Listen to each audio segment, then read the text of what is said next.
உங்களுக்கு பிடித்த சமையல் சேனலுக்கு உங்களை அன்புடன் வரவேற்கிறேன். இன்னைக்கு நம்ம நெல்லூர்ல ரொம்ப ஃபேமஸான நெல்லூர் கார சட்னி அது எப்படி பண்றதுன்னு பார்க்கலாம். வாங்க வீடியோக்குள்ள போகலாம். நம்ம இப்போ கார சட்னி பண்றதுக்கு ஒரு 2 ஸ்பூன் எண்ணெய் ஊற்றிக்கிறோம். அதில் நம்ம மிளகாவை நல்லா வறுத்துப்போம். மிளகா நான் ஒரு 12 மிளகா போட்டிருக்கேன். உங்களுக்கு காரம் இன்னும் கொஞ்சம் அதிகம் வேணும்னா ஒரு 2-3 மிளகா கூட சேர்த்துக்கலாம். நல்ல காரமாக இருந்தால் தான் இந்த சட்னி நல்லா இருக்கும். இந்த மிளகா ரொம்ப கருத்தும் போயிடாம அது நல்லா உப்பி வர அளவுக்கு, மிளகா உப்பி வரும்போதே தெரியும் பாருங்க உங்களுக்கு, அந்த பதம் வர வரையிலும் வருங்க. அப்பதான் அந்த வாசத்தோட நல்லா இருக்கும். எப்படி இருக்கு பாருங்க, மிளகா நல்லா உப்பி உப்பி இருக்குல்ல. இந்த ஸ்டேஜ்ல எடுத்துக்கோங்க. ஏன்னா கருத்துச்சுன்னா கலர் நல்லா இருக்காது. இந்த இதுல எடுத்துக்கிட்டா நல்லா இருக்கும் டேஸ்ட். இப்ப நம்ம எல்லாத்தையும் எடுத்துடுவோம். இப்ப இதை எடுத்து ஆற விட்டுருங்க. இப்ப நம்ம அதே பேன்ல ஒரு 15 பூண்டு உரிச்சு வச்சிருக்கேன் பாருங்க. பூண்டு, சின்ன பூண்டும் நாட்டு பூண்டும் பெரிய பூண்டும் சேர்த்தே நான் போட்டிருக்கேன். ரெண்டையும் நல்லா கொஞ்சம் கலர் மாறுற அளவுக்கு நல்லா வதக்கிக்கங்க. கொஞ்சம் நல்லா வதங்குச்சுன்னா அந்த டேஸ்ட் நல்லா இருக்கும். அந்த பச்சை ஸ்மெல் இல்லாமல் அந்த டேஸ்ட். இது கூடயே ஒரு பெரிய வெங்காயம் வெட்டி வச்சிருக்கேன். அதையும் இது கூட சேர்த்து வதக்கிக்கங்க. இது கொஞ்சம் நல்ல ரொம்ப வதங்கணும்னு இல்லை, கொஞ்சம் அந்த கலர் மாறுற அளவுக்கு, அந்த தண்ணி கலர் வரும் பார்த்தீங்களா, கண்ணாடி பதம் வரும் பாருங்க, அந்த அளவு வதக்குனா சரியா இருக்கும். இப்ப புளி நல்லா கொஞ்சம் நிறையாவே சேர்த்துக்கோங்க நல்லா. ஏன்னா இந்த புளியும் மிளகாவும் அந்த இதுதான் இந்த சட்னிக்கு ரொம்ப டேஸ்டா இருக்கும். புளி கொஞ்சம் கூடவே சேர்த்துக்கோங்க. இந்த அளவுக்கு ஒரு 2 இது அளவுக்கு சேர்த்துக்கோங்க. இப்போ அதுக்கு தேவையான உப்பு போட்டுக்கோங்க. இந்த சட்னிக்கு இவ்வளவுதான் பொருள். இந்த 4 பொருள்லையே அரைச்சாலே இந்த சட்னி ரொம்ப டேஸ்டா இருக்கும். தக்காளி எல்லாம் தேவை கிடையாது. இந்த புளிப்பே நல்லா இருக்கும்.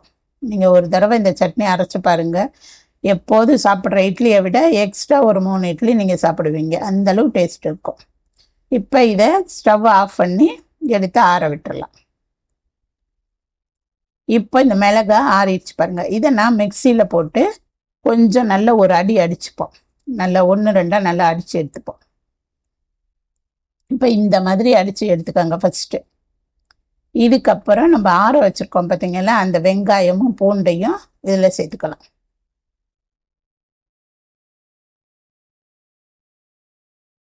இப்போ இதை எல்லாத்தையும் நல்லா நைஸாக அரைச்சி எடுத்துக்குவோம். இந்த பாருங்க, இந்த அளவுக்கு அரைச்சி எடுத்துக்கோங்க. இதை எடுத்துட்டு நம்ம இதை தாளிச்சுக்கலாம். அப்போதான் அந்த டேஸ்ட்டு நல்லா இருக்கும் இந்த சட்னிக்கு.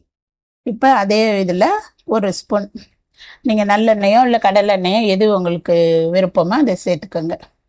இப்போ அதில் ஒரு ஸ்பூன் நல்லா கொஞ்சம் நிறையாவே உளுந்தும் கடுகும் சேர்த்துக்கோங்க. அப்போ நல்லா இருக்கும் அது. இது ரெண்டையும் போட்டு கொஞ்சம் நல்ல செவக்கிற அளவுக்கு விட்டுடுங்க. இப்போ அதில் ஒரு கொத்து கருவேப்பிலையும் சேர்த்துக்கோங்க. கொஞ்சம் பெருங்காயம் சேர்த்துப்போம். இப்போ நம்ம அரைச்சி வச்ச சட்னியை இதில் சேர்த்து கொஞ்சம் லேசாக கிண்டிக்கோங்க.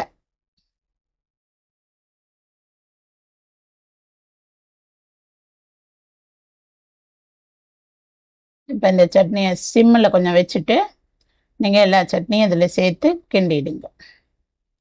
ரொம்ப நேரம் வதக்கணும்னு தேவையில்லை, லேசாக வதக்கினா போதும். அந்த டேஸ்ட் அப்போ ரொம்ப நல்லாயிருக்கும்.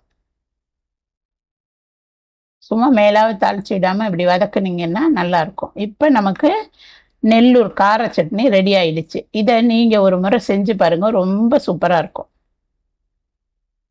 இப்போ பாருங்க எப்படி நல்லா இருக்கு பாருங்க, அந்த கலரும் இதுவும் நல்லா இருக்கும்.